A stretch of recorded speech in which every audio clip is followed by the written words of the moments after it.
आजकल नया जो शब्द आ रहा है ना, सनातन, मेरी वजह से आ रहा है।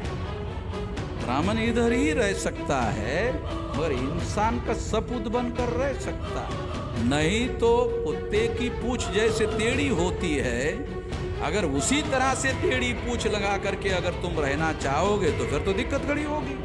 मोदी आरएसएस से डरता है, आरएसएस वामन में साझा। हम लोगों को आज अगर ये सारे अधिकार एससी एसटी ओबीसी के नाम पर मिले हुए हैं, ये अधिकार हमें हिंदू के नाम पर कहीं पर भी नहीं मिले हुए हैं। जो लोग, मैं ये बहुत खास बात समझा रहा हूं, एससी एसटी ओबीसी को ब्राह्मण हिंदू कहता है, एससी एसटी ओबीसी को हिंदू कहता है, हिंदू के नाम पर कोई अधिकार नहीं है, हिंदू के नाम पर कोई अधिकार नहीं है। दूसरी महत्वपूर्ण बात जो, और एक बात, ब्राह्मणों का सबसे ज्यादा फायदा किसने किया? तो मुसलमानों ने। अब ये अजीब किस्म की बात कह रहे हो। किसी भी ब्राह्मण और किसी भी मुसलमान को पूछो, एससी एसटी ओबीसी हिंदू है। बामन ने कहा तो हमारा आदमी जूते से मारेगा उसको, मगर मुसलमान क्या कहते? नहीं, अगर हिंदू है। क्यों? या मुसलमान नहीं है, मुसलमान नहीं है इसलिए सारे हिंदू है, मुसलमान हो गया तो नहीं, फिर हिंदू नहीं है। साले बड़ी अजीब किस्म की व्याख्या है। मुसलमानों को मैं ये अनुरोध करना चाहता हूं, अरे 3.5% ब्राह्मणों को 15% मुसलमान है, उसको 3.5% वाले क्या कहते हैं? अल्पसंख्यक है। 3.5% वाले 15% मुसलमानों के अल्पसंख्यक है। क्यों? क्योंकि तुम ब्राह्मणों को हिंदू कहकर बहुसंख्यक बना लेते हो, 3.5 वालों को बहुसंख्यक बनाते हो, और 3.5 वालों को हिंदू बनाकर जब बहुसंख्यक बनाते हो तो फिर वो आपको अल्पसंख्यक कहता है। तो मुसलमानों को भी टर्मिनोलॉजी कॉन्शियसली यूज करनी चाहिए कि एससी एसटी ओबीसी को हिंदू के नाम पर अधिकार नहीं है। दूसरी मौलिक बात, जो बात बहुत फंडामेंटल है, वो क्या है? हिंदू शब्द कैसे आया? अंसारी, मुसलमान का दिया हुआ है। मैंने ब्राह्मणों को कहा, रेलवे में ट्रैवलिंग करते रहता हूं, तो रेलवे में इधर 3 तो रहते ही है। तुम्हारी इच्छा हो तो भी रहते हैं, नहीं हो तो भी आमने सामने, उसका मुंह अपने मुंह पर और अपना मुंह उसके ऊपर रखना पड़ता है। ब्राह्मण के ऊपर शूद्र को मुंह रखना पड़ता है, शूद्र को ब्राह्मण, उसकी इच्छा हो या ना हो। 8 घंटे की ट्रैवलिंग में तो कम से कम रखना ही रखना है। तो आप जो है, ये जो ब्राह्मण लोग हैं, ये लोग मौलिक रूप से, मैं ये बात आप लोगों को बताना चाहता हूं, ये मौलिक रूप से जानने की बहुत ज्यादा जरूरत है कि जो ब्राह्मण लोग हैं वो कभी भी अपने को हिंदू नहीं मानते। कितने मुसलमानों को पता है? ब्राह्मण अपने को कभी भी हिंदू नहीं मानते। ब्राह्मण ब्राह्मण ही कहते हैं। उन्होंने ब्राह्मणों के संगठन बना रखे हैं, जन्म से लेकर मृत्यु तक और मृत्यु के बाद तक ब्राह्मण ब्राह्मण के नाम पर ही जीवित रहता है। मरने के बाद भी बोलता है मैं ब्राह्मण ही हूं। मेरे संस्कार शूद्र की तरह नहीं होने चाहिए, मेरे संस्कार ब्राह्मण की तरह ही होना। चलो मर गया फिर भी उसके ब्राह्मण के संस्कार ब्राह्मण के नाम पर ही होते हैं। तो ब्राह्मण कभी भी अपने को हिंदू नहीं कहता। दयानंद सरस्वती का नाम सुना? राजकोट का, गुजरात का दयानंद सरस्वती, ब्राह्मणों का कोई लीडर ही नहीं था तब था, ऑल इंडिया में दयानंद सरस्वती। तो क्या कहा, रिकॉर्ड में लिखा हुआ है, क्या कहा, हिंदू मुसलमानों की दी हुई गाली है, हिंदू मुसलमानों की दी हुई गाली है। जब दयानंद सरस्वती जैसा बड़ा ब्राह्मणों का नेता ऐसा कहता है कि हिंदू मुसलमानों की दी हुई गाली है, तो इसके दो अर्थ बताता हूं। एक तो इसका मतलब ब्राह्मण अपने को हिंदू मानने के लिए तैयार नहीं है, इसका डॉक्यूमेंट्री एविडेंस हो गया, ठीक है, पहली बात। दूसरी बात, वही ब्राह्मण एससी एसटी ओबीसी को हिंदू कहता है। बड़ा अजीब किस्म की बात है। जिस हिंदू शब्द को वो अपने साथ जोड़ने के लिए मना करता है, वही हिंदू शब्द वो एससी एसटी ओबीसी को कहता है कि नहीं ये हिंदू है, उनको हिंदू कहता है। अगर ब्राह्मण एससी एसटी ओबीसी को हिंदू कहता है, तो दयानंद सरस्वती की भाषा में ब्राह्मण हमें गाली क्यों दे रहे है सवाल। ब्राह्मण अपने को हिंदू नहीं कहता, क्यों, ये मुसलमानों की देवी गाली है। चलो ठीक है, तुम्हारी बात थोड़ी देर के लिए चर्चा के लिए मान लेते हैं, ये मुसलमानों की देवी गाली है। तो तुम हमको मुसलमानों ने जो गाली दी, तुम ब्राह्मण लोग आजकल एससी एसटी ओबीसी को हिंदू कहते हो, क्यों कहते हो।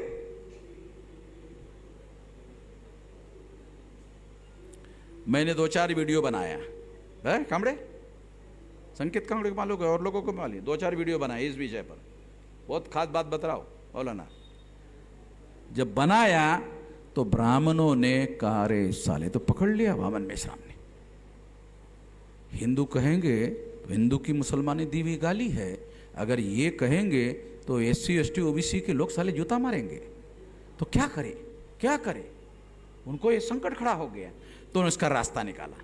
क्या रास्ता निकाला, सनातन हमारे धर्म का नाम है। आजकल नया जो शब्द आ रहा है ना सनातन, वो मेरी वजह से आ रहा है। मैं खास बात बता रहा हूं, ये सारे देश भर में कांग्रेस की वजह से, बीजेपी की वजह से और किसी के भी कुछ भी वजह से कुछ नहीं हो रहा है, मेरी वजह से हो रहा है।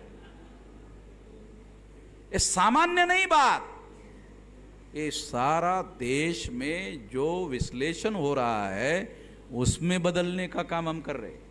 उसमें कौन से शब्दों का उपयोग होना चाहिए, कौन से शब्दों का उपयोग नहीं होना चाहिए, ये डिसाइड हम कर रहे हैं, कोई सामान्य बात नहीं है। तो ये बात मैं खास तौर पर आपको बता रहा हूं कि ब्राह्मण लोग जो है आजकल हमें हिंदू कहने के लिए भी डर लगा रहा है, डर लग रहा है उनको, और इसीलिए उन्होंने नया शब्द ढूंढा, सनातन। नहीं, हमारे धर्म का नाम क्या है, सनातन। तो मैंने फिर दूसरा वीडियो बनाया, उसमें कहा अरे सनातन शब्द तो बुद्ध का है, पाली भाषा का है, एस धम्मो सनातनो, यह धर्म सनातन है। ये तो बुद्ध का धम्म पद का प्रवचन है। रिकॉर्डेड बातें बोल रहा हूं, ऐसी काल्पनिक बातें नहीं बोल रहा हूं। ये तो बुद्ध का धम्म पद का प्रवचन है। यमक वग में तो मैंने कहा रे ये सनातन भी उधार लिया हुआ है। फिर कहा मैंने कंक्लूजन, तुम्हारा यहां कुछ भी नहीं है, तुम बाहर से आए तो शब्द भी तुमको यहां मिलने वाले नहीं है। जो कुछ भी उठाओगे वो हमारा है, तुम्हारा कुछ नहीं है। तुम यहां के हो ही नहीं, तुम यहां के मूल निवासी ही नहीं हो। तो सनातन भी तुम्हारा शब्द नहीं है। सनातन एस धम्मो सनातनो, ये धर्म सनातन है। तो ये बात आज ये जो विमर्श देश में चल रहा है, हम लोग डिसाइड कर रहे हैं, और ब्राह्मणों को विमर्श में जवाब देना और चर्चा करना मुश्किल हो गया है। बौद्धिक क्षेत्र में हमने उन लोगों को चुनौती दी हुई है, और उस चुनौती का उनके पास पंडित कहने वाले लोगों के पास कोई जवाब नहीं है। जो अपने को पंडित कहते हैं ना ब्राह्मण लोग, उनके पास कोई जवाब नहीं है। मैं इसलिए ये बात आप लोगों को समझा रहा हूं कि इस देश में जो मौलिक बातें हैं उसमें ब्राह्मणों का कोई रोल नहीं है। ब्राह्मणों का भारत के अंदर रोल है घटियापन का। ब्राह्मणों का रोल है, ऐसा नहीं कि नहीं है, बहुत बड़ा रोल है। जितना भी घटिया है भारत में उसके महान निर्माता ब्राह्मण है। जितनी भी घटिया चीजें हैं, तमाम सारी घटिया चीजें हैं, वो सारे घटिया चीजों के निर्माता ब्राह्मण हैं। और ये गलत है तो ब्राह्मण को मेरी चुनौती है, मेरे खिलाफ एफआईआर दाखिल कर ले। फिर मैं पुलिस वालों को भी देखता हूं और फिर ब्राह्मण को भी देखता हूं। अभी मेरा 67 साल चल रहा है, एक भी एफआईआर मेरे खिलाफ नहीं है। और जितना बोलता हूं उतना कोई भी बोलता नहीं है। एक भी एफआईआर नहीं है। उसको मालूम है सुप्रीम कोर्ट से मेश्राम ऑर्डर ले लेगा तो फिर तो भारत में रहना ही मुश्किल हो जाएगा।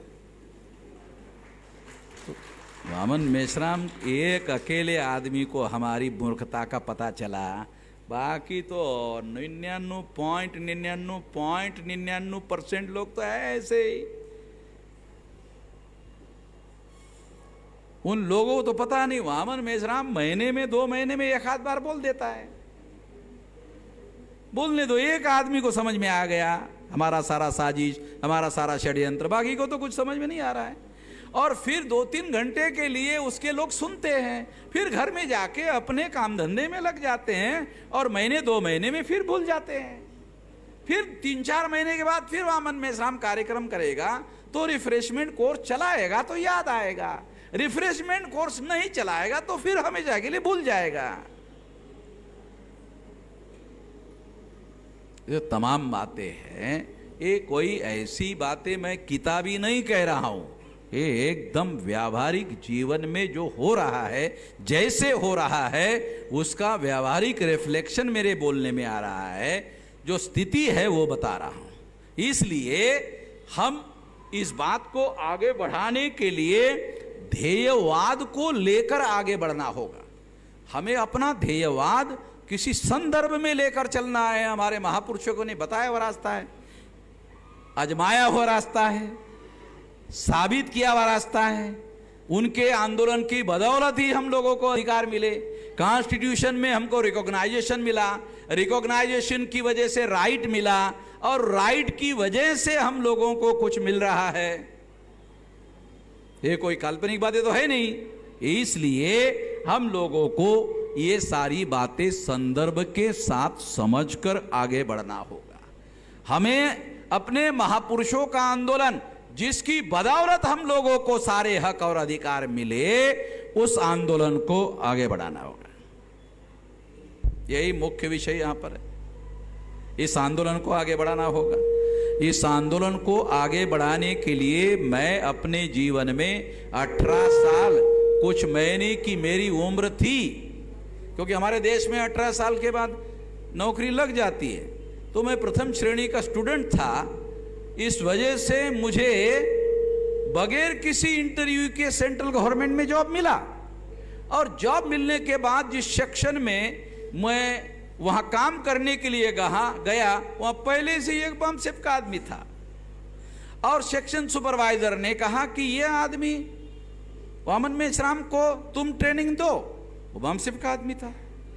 वो 6 बजे तक मुझे डिपार्टमेंट का ट्रेनिंग देता था, 6 बजे के बाद बमसेप के मीटिंग में देके जाता था। 2-2 ट्रेनिंग करता था मेरा एक ट्रेनिंग डिपार्टमेंटल और एक ट्रेनिंग जो है बमसेप का।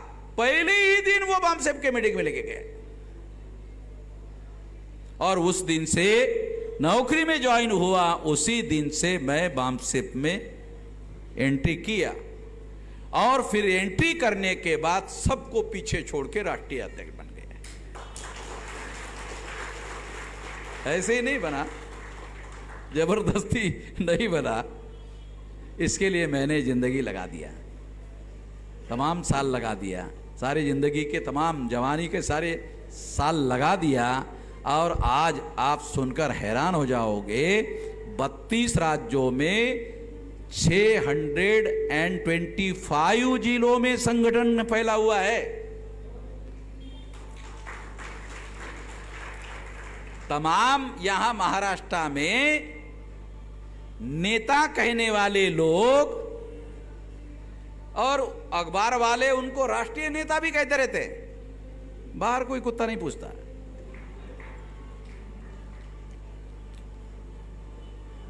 ऐसे बहुत सारे लोग हैं, उनको बाहर कोई नहीं पूछता। और यहां क्यों पूछता है? वो नेता है इसलिए नहीं पूछता, नातू है इसलिए पूछता है। आंदोलन के लिए नेतृत्व चाहिए, रिश्तेदारी के लिए नातू चाहिए। तो नातू, अरे नेतृत्व चाहिए रे भाई, नातू से रिश्तेदारी होगी, नातू से आंदोलन कैसे चलेगा? नातू से आंदोलन नहीं चल सकता। नेतृत्व चाहिए, किसी भी आंदोलन को आगे बढ़ाना है। हमको कौन पूछने वाला था, हम तो देहात के रहने वाले हैं। सारे देश भर में 32 राज्यों में शायद हैरान करने वाली बात होगी सुनकर, 500 जिलों में फिजिकल जाके मीटिंगें किया। कोई आदमी नहीं बताया जा सकता जो 500 जिलों में भारत के फिजिकल जाके मीटिंग किया हो। इतना लंबा संघर्ष किया संगठन बनाने के लिए, और आज हम लोग इतना विशाल संगठन खड़ा किया। उसके बदौलत आरएसएस के हेडक्वार्टर पर चढ़ाई कर दिया।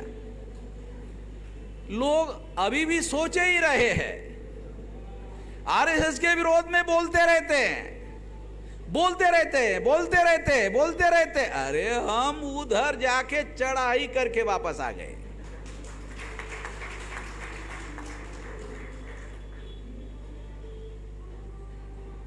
ऐसा कोई नहीं किया तो बात सोचा नहीं ऐसा, क्योंकि करने के पहले इधर दिमाग में सोचना पड़ेगा ना, सोचेगा तो होगा। ये काम हमने किया और वहां जाकर करके दिखाया। संगठन शक्ति के बल पर किया, संगठन शक्ति की वजह से यह आत्मविश्वास पैदा हुआ। हमारे पहले भी तमाम एससी एसटी ओबीसी माइनॉरिटी के संगठन थे, हैं और रहेंगे, मगर आरएसएस के हेडक्वार्टर में तो हम ही गए। मेरे जाने के बाद भी वो जाने का नहीं सोच रहे, मेरे जाने के बाद भी जाने का नहीं सोच रहे। उनको पूछो, अरे वो तो गए ना, अभी तो आपका डर खत्म हो गया होगा, तो अब तो जाओ। नहीं, अब मेश्राम जी जाकर आए, अब क्या जाने का, अभी जाने की क्या जरूरत है? क्यों नहीं गए भी तो दूसरा नंबर लगेगा। लिखने वाले लिखेंगे कि पहले तो वामन मेश्राम गया था, दूसरी बार ये गया, तो साला पहला नंबर तो मिलेगा नहीं। इसलिए जाने का कोई मतलब है नहीं, कोई जाता नहीं है, क्योंकि ऐसा कोई संगठन शक्ति है नहीं। संगठन शक्ति है नहीं।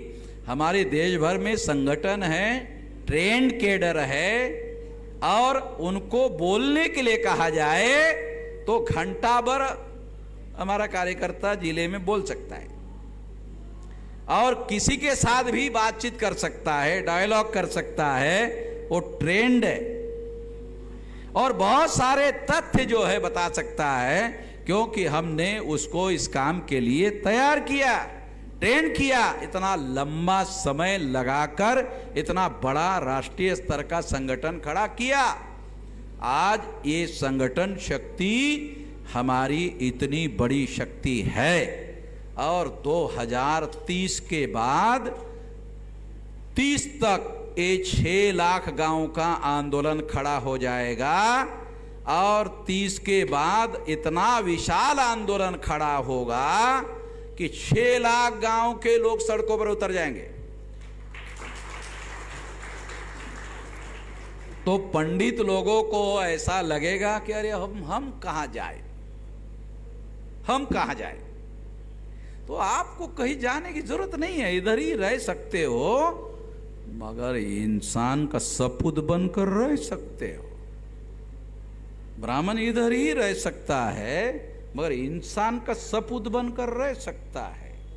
नहीं तो कुत्ते की पूंछ जैसे टेढ़ी होती है, अगर उसी तरह से टेढ़ी पूंछ लगा करके अगर तुम रहना चाहोगे तो फिर तो दिक्कत खड़ी होगी, कि फिर तो ऐसा कानून बन जाएगा, फिर तो लोग डंडा चलाएंगे, कानून भी डंडा चलाएगा। इसलिए हम लोग इतना विशाल संगठन आंदोलन, आरएसएस की सेंट्रल में सरकार थी, तब हम दिल्ली में उधर नागपुर गए हैं, बीजेपी की दिल्ली में सरकार, और हम उधर आरएसएस में चढ़ाई कर दिया। क्या कर लिया सेंट्रल गवर्नमेंट ने, क्या कर लिया? मोदी का बहुत लोगों को डर लगता है। मोदी को पूछो किसका डर लगता है? मोदी आरएसएस से डरता है। आरएसएस वो अमन में शांति। तो ये बात जो है वो मैं कोई जाति दुश्मनी करने के लिए उनसे नहीं लड़ रहा हूं, सिद्धांत की लड़ाई है। आरएसएस का सिद्धांत भारत विरोधी है, राष्ट्र विरोधी है, देशद्रोह करने के काम में लगे हुए हैं। आरएसएस देशद्रोह करने वाला संगठन है और इसीलिए राष्ट्रवाद की डेली बात करता है, डेली राष्ट्रद्रोह करता है। आरएसएस के लोग डेली राष्ट्रद्रोह करते हैं और डेली वो 24 घंटे राष्ट्रवाद पर भाषण देते हैं, करते हैं राष्ट्रद्रोह और भाषण राष्ट्रवाद पर करते हैं। मेरे से ज्यादा कौन जानता है? मैं ही सबूतों के साथ बता सकता हूं, मैं ही उनकी बातों के, उनके करतूतों को जानता हूं। इसलिए संगठित शक्ति निर्माण करने पर हमने बहुत ज्यादा जिंदगी का लंबा समय लगाया। अब आखिरी बात बताना चाहता हूं। अब मैं संगठित शक्ति इतनी विशाल बनाने के बाद अब हम लोग जन आंदोलन के दिशा में आगे बढ़ रहे हैं। अभी हम लोग जो बुनियादी वामशिव का संगठन हमने बनाया ना, अभी वो संगठन बनाने का काम मैंने छोड़ दिया है। अभी हजारों लाखों लोग हैं उसको बनाने चलाने वाले लोग, बहुत सारे लोग हैं, अभी मैं वो काम नहीं करता हूं। अब हमारे 6 लाख गांवों में रहने वाले 98% जो हमारे SC ST OBC माइनॉरिटी के लोग हैं, वो लोग उसके 98% जो अनपढ़ गवार लोग हैं, जिनको इस देश में हजारों सालों से दबा के रखा हुआ है, उसका आंदोलन चला रहे हैं। अभी उसको तैयार कर रहे हैं। पढ़े लिखे लोगों को तैयार करना बहुत मुश्किल काम था, वो हम कर दिए हैं। अभी अनपढ़ गवार जो लोग हैं, उन लोगों का आंदोलन 30 तक खड़ा होगा और 30 तक 6-6.5 लाख गांव के लोग तैयार होंगे। आने वाले समय में इस काम में लगा हुआ हूं। इसलिए इस काम को करने का तरीका भी थोड़ा आपको बताता हूं, जिसमें आप बड़ा रोल प्ले कर सकते हो। वो ये कि आपको जो चुनाव आयोग के द्वारा बूथ बनाए जा रहे हैं, बूथ, ये 12 लाख से लेकर 15 लाख बूथ हो सकते हैं। तो आपको क्या करना है, बूथ लेवल का संगठन खड़ा करना है अपने अपने इलाके में, अपने अपने गांव में, अपने अपने रिश्तेदार, अरे हर आदमी के रिश्तेदार होते हैं। बहुत अच्छा हो तो भी रिश्तेदार होते हैं, फालतू हो तो भी रिश्तेदार होते हैं, मगर रिश्तेदार फालतू नहीं होते हैं। आदमी फालतू हो सकता है मगर उसके रिश्तेदार होते हैं, और रिश्तेदार को सिद्धांत की बात बाद में समझाओ। रिश्तेदारी के आधार पर अगर आप उसके गांव में जाकर इसका प्रचार प्रसार करना चाहते हो तो उसका घर बैठने उठने के लिए मिल जाएगा, उसके घर में 10-20 लोगों को इकट्ठा करने का मौका मिलेगा, उसके घर में आपको विचारधारा समझाने का मौका मिलेगा, उसके गांव में आपको बूथ लेवल का संगठन बनाने का मौका मिलेगा, और इसके लिए आपके रिश्तेदार के घर में खाना वाना सब मिल जाएगा। कोई खर्चा आने वाला नहीं है। और वो आदमी मेरे घर में ऐसा क्यों कर रहे हो बोलने वाला नहीं है, क्योंकि वो भी उसके घर में जाके रोटी खाता ही रहता है।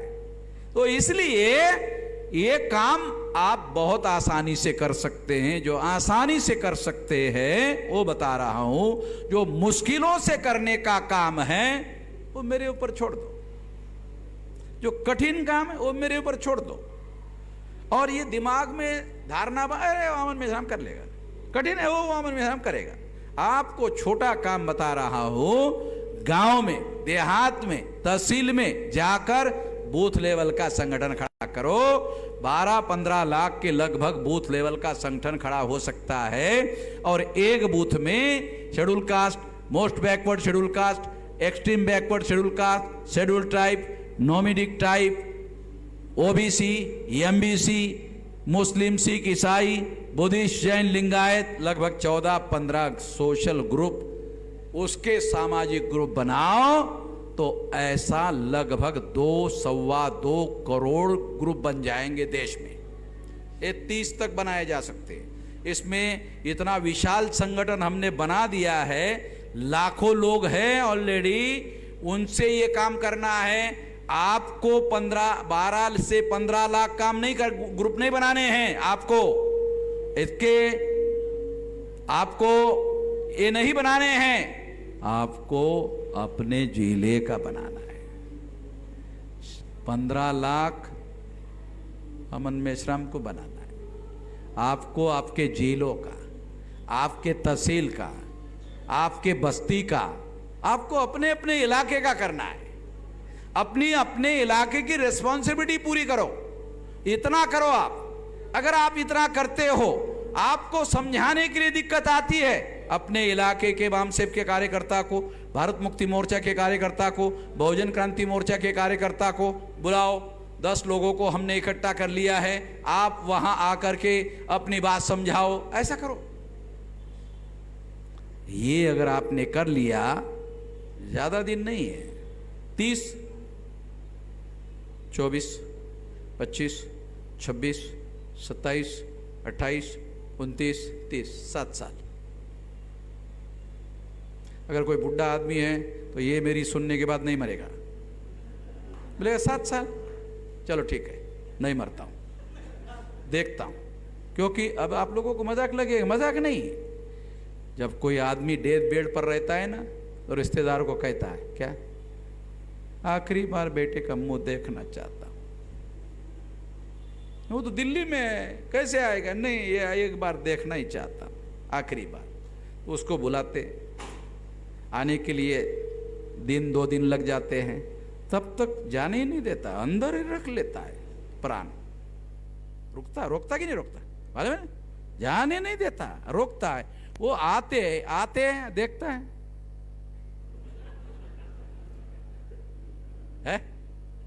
उम्मीद पर दुनिया कायम है।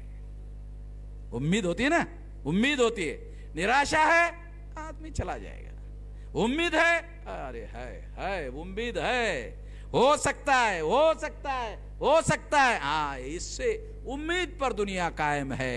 मैं आपको वही उम्मीद कह रहा हूं। उम्मीद से होता है, आशा से होता है, निराशा से तो आत्महत्या होती है। उम्मीद से आदमी आगे बढ़ता है, उम्मीद से आदमी समाज आगे बढ़ता है। यही बात मैं कह रहा हूं। मेरे पास क्या है, फकीर आदमी हूं।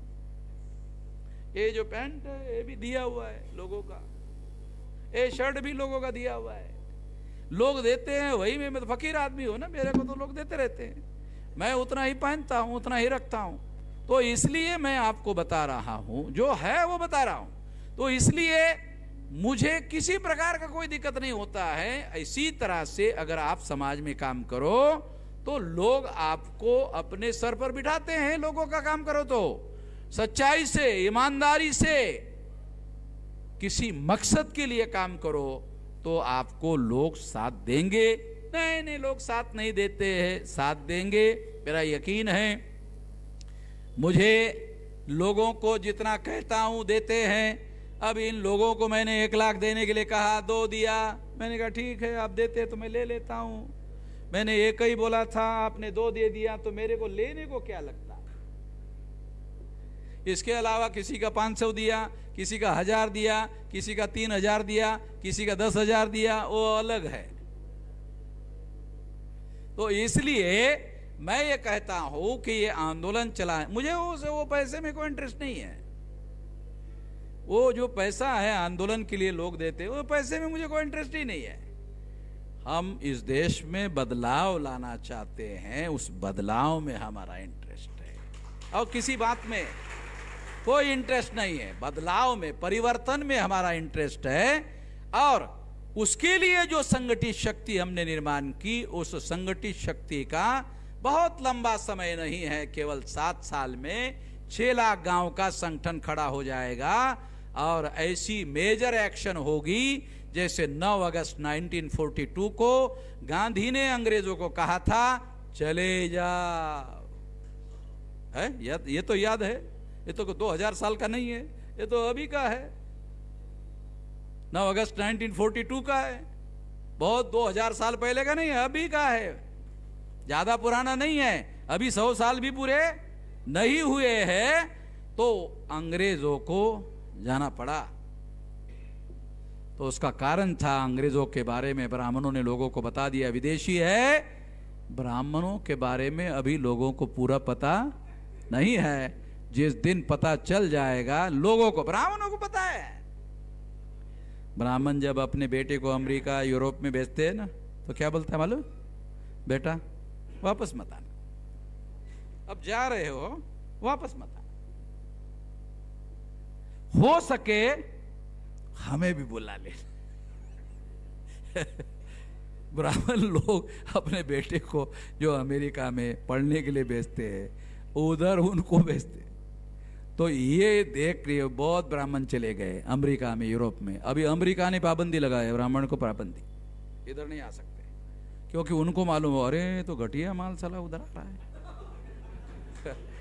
ये भारत की गंदगी साफ हो रही है और हमारे पास आ रही है, क्योंकि वहां ये जाति वाला जो नोशन है ना, वो वहां शुरू कर दिया ब्राह्मण। वो जहां जाएगा साला वहां टट्टी करेगा, मतलब जहां जाएगा वहां टट्टी करेगा, वो उनकी आदत है, छोड़ेगा नहीं। तो अमेरिका वाले उससे परेशान हो गए, कहा कि नहीं, अभी वीजा देते वक्त उन्होंने ऑर्डर, ब्राह्मण है वीजा ग्रांट मत करो। तो ये अंदरूनी बात बता रहा हूं आप लोगों को। तो इन लोगों को ऐसा लग रहा है कि आने वाले फ्यूचर में ये लोग SC ST OBC के लोग, माइनॉरिटी के लोग जागृत हो रहे हैं। ये लोग जागृत होने का मतलब है हमारा भारत में कोई फ्यूचर नहीं है, इसलिए जाना है। तो इसलिए साथियों, हमें अपना आंदोलन, हमें किसी को भगाने का आंदोलन नहीं कर रहे, हमें ये आज़ादी का आंदोलन है, ये हमारे आज़ादी का आंदोलन है। अगर अंग्रेजों के गुलामी से ब्राह्मणों को आज़ादी हासिल करने का अधिकार था, तो ब्राह्मणों के गुलामी से हमें आज़ादी हासिल करने का अधिकार है। ब्राह्मण किसी मापदंड में इस बात को गलत साबित नहीं कर सकते। इसके लिए मैं कभी भी नहीं कहता हूं ब्राह्मण को धरो, ब्राह्मण को बांधो, ब्राह्मण को मारो और इतने देर तक पीटो पीटो पीटो जब तक जान नहीं जा। ऐसा मैं कहता ही नहीं हूं, ऐसा मैं किसी को नहीं कहता हूं। नहीं, मैं इस तरह की बातें कहने का पक्षधर नहीं हूं। मैं ये कहने का पक्षधर हूं कि हमें बराबरी का हक जो है डिनाई किया गया है, और वो हक हासिल करने का हमारा अधिकार है, हमारी आज़ादी भी हासिल करने का अधिकार है। ब्राह्मण भारत में रहते हुए हम लोग कभी भी आज़ाद नहीं हो सकते, और ब्राह्मण को प्रभाव शून्य करना होगा, तब जाकर के हम आज़ादी हासिल कर सकते हैं। जिसे लोग हिंदू धर्म कहते हैं, उसका मौलिक नाम ब्राह्मण धर्म है, और ब्राह्मण धर्म का एक नाम है नष्ट धर्म। इसको नष्ट करना होगा। अगर मानवता बचानी है तो दुनिया में ब्राह्मण धर्म खत्म करना होगा। कोई ब्राह्मण इस बात को गलत नहीं कह सकता मुझे, अरे आप ब्राह्मण धर्म, तो मैं उसको कहूंगा तुमको नष्ट करने का बोल रहा हूं क्या? ब्राह्मण धर्म नष्ट करने का बोल रहा हूं, तुमको नष्ट करने की बात नहीं कर रहा हूं। ब्राह्मण धर्म जिसमें ब्राह्मण को सबके सर पर बिठा दिया, उसको सारे इंसान बराबर हैं, तो भारत के संविधान ने घोषित किया हुआ है। इसलिए हमें अपना आंदोलन 6 लाख गांव में पहुंचाना होगा, 6000 जातियों के अंदर भी पहुंचाना होगा, केवल मात्र अपने जातियों के अंदर रखने से ये आंदोलन सफल होने वाला नहीं है। नहीं तो 52% ओबीसी को आरएसएस के कैंप में घुसाओगे और 15% शेड्यूल कास्ट को अपने आंदोलन में लाओगे, सफलता नहीं मिलेगी, इससे सफलता नहीं मिलेगी। ये ध्यान रखना है। इस तरीके से अगर आप काम करते हैं तो हम हर हालत में सफल हो सकते हैं। 10 बजने के बाद भी 9 मिनट ज़्यादा हो गए, इसलिए मैं आपकी सहनशीलता का और ज़्यादा अंत नहीं देख सकता, इसलिए मैं अपनी बात यहीं पर समाप्त करता हूं। आपने मेरी बात ध्यान से सुनी, इसके लिए आभार, धन्यवाद।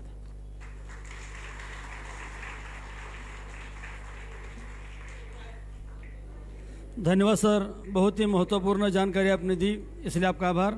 साथियों,